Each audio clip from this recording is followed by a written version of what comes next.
ano yung kwentong SLE mo? Yung experiences mo, yung ano yung nasa loob ng SLE, ano yung na-experience mo na talaga, is there a difference ba doon sa how the agency handle your profile compare sa pagpasok mo sa SLE?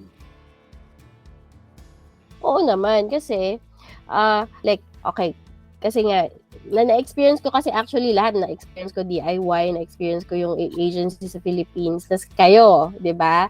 So, DIY, syempre, parang, wala lang yun, parang hindi talaga, although nagbasa ako, pero hindi pa rin talaga siya enough.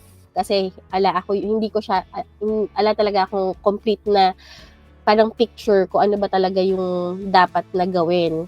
So, etong tanong ko sa'yo, Kat, di ba mga Filipinos na nandyan sa Oo. Dubai, na talaga ang iniisip nila is, tawag nito, yung parang, okay naman ako dito sa Dubai, bakit ko iiwan to for Canada? Ano ba yung Oo. purpose mo pala before kung bakit mo willing iwanan si Dubai in the first place?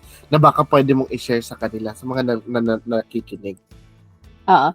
Actually, para lang may background. So, I've been in Dubai for 15 years and then 3 years in Abu Dhabi. So, Mm. parang ang tagal ko na. Pero, parang nung lumalaki yung mga anak ko, parang doon ko na-realize na Dubai is not gonna be my permanent home. Permanent na until pagtanda ko, parang ganyan. Kasi we all know na lahat ng workers sa Middle East, ang visa natin is based on our work. So, mawalan ka ng trabaho, uuwi ka.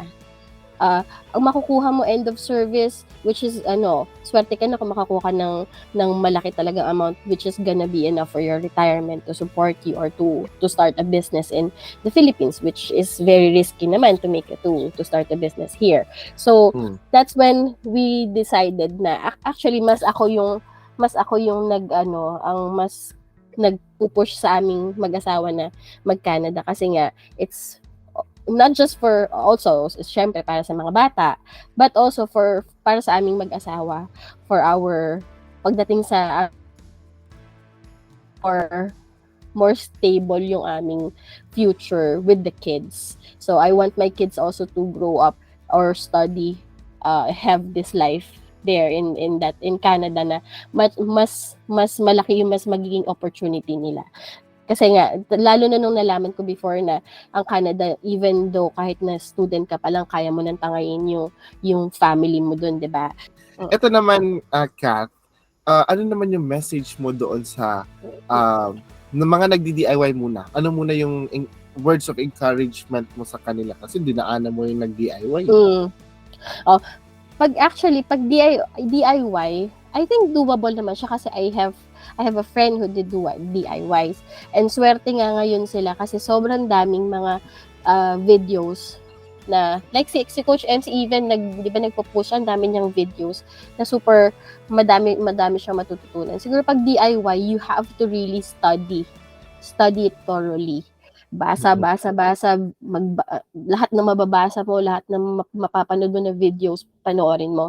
Kasi siguro I realized yun yung mistake ko before. Parang nung narinig ko, student permit sa Canada, tara, parang ganyan. So na-push lang ako, tapos naghanap lang ako ng school, ganyan, without proper and complete information. Parang lumaban ako sa gera na wala akong proper armas, parang Gear. ganyan. Wala akong mga baril pang laban na ganyan. So wala talaga. So tapos if DIY nga yun, syempre kailangan mag-aaral ka talaga. Pero Take talaga ng time. Oo, take time talaga. Pero if somebody yan, bawa yung friends ko, actually sa mga friends ko, wala pa talaga nakakaalam. Kasi nga may takot kasi ako, 'di ba? Kasi nga dami kong refusals before. Ako magbibigay ng advice na tulungan ko sa kanila. I-direct ko sila sa SLE. Kasi ayan. So, ano message mo kay Coach Chris or kay Coach MC? Kay Coach MC, nako, sabi ko nga, siya ang answer to our prayers.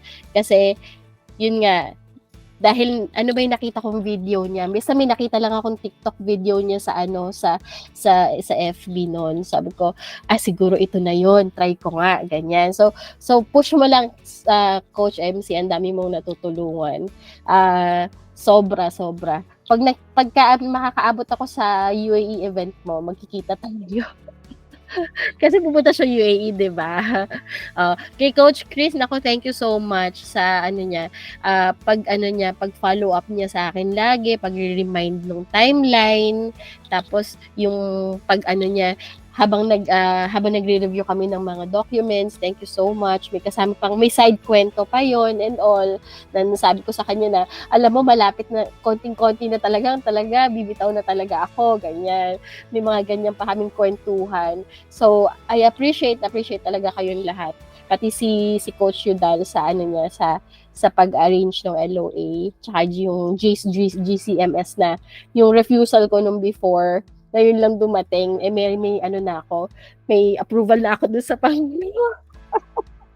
Ay, ako. Ngayon pa dumating, ma-approve na ako. Kaya nga, sabi ko, hindi ko na to kailangan. Pero anyway, thank you so much. Pati sa'yo noon, nung tinulungan mo din ako noon dati. Sobrang blessing kayo. Sana mas madami pa kayong matulungan. Hopefully. Anyways, Kat, thank you so very much sa kind words na yan in behalf of SLE. We thank you also for not only investing your finances to us, but investing your trust and your time and your dreams, and yun nga, entrusting all of those to us. And I hope naman na we delivered. So, yun naman yung pinaka-importante doon.